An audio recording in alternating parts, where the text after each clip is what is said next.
जैसा कि आप जानते हैं कि बीपीएससी के द्वारा टीआरई 1 और टीआरई 2 की भर्ती हुई और इस भर्ती में राज्य के बाहर के जिन अभ्यर्थियों का चयन हुआ है, अब उनकी खोज भी हो रही है। अभी शिक्षक भर्ती में मान के चलिए कि जब से भर्ती हुई है टीआरई 1 टीआरई 2 की, इसमें कोई न कोई मामला लगातार आता ही रहता है।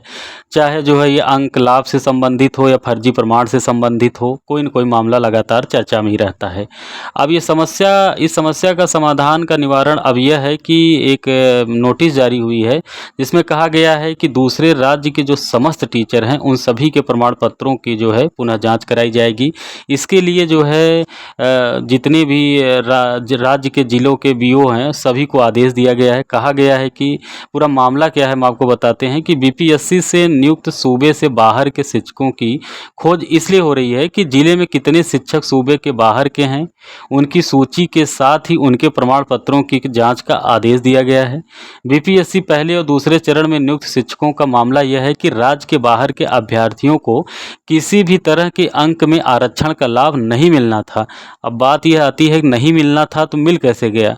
दूसरी बात यह कि विभिन्न जिलों में अंकों पर छूट लेने का मामला सामने आने के बाद अब मुजफ्फरपुर समेत सभी राज्यों में सूबे से बाहर के शिक्षकों के रिकॉर्ड खंगाले जा रहे हैं। यानी राज्य के सभी जिलों में जो है इनके प्रमाण पत्रों के सत्यापन हो रहे हैं। सभी बीओ को ऐसे शिक्षकों के प्रमाण पत्र के सत्यापन का आदेश दिया गया है। अब तक जिले में सूची नहीं मिलने के कारण अब बीओ को जो है, जो जितने भी जिलों के बीओ हैं, सभी को जो है 3 दिन का अल्टीमेटम दिया गया है कि आप 3 दिन के अंदर दीजिए। मामला यह है कि डीपीओ स्थापना नासिर हुसैन ने बताया कि दोनों चरण की नियुक्ति में जिले में पदस्थापित अन्य राज्यों के अध्यापकों का फोल्डर उपलब्ध कराने का आदेश दिया गया था। विभाग के निर्देशानुसार जिले के विभिन्न विद्यालयों में पदस्थापित वैसे अध्यापक जो बाहरी राज्यों के निवासी हैं, उनके प्रमाण पत्रों की समीक्षा की जानी है, ताकि पता चल सके कि विभाग के रोक के बाद भी कहीं उन्होंने आरक्षण का लाभ तो नहीं ले लिया है।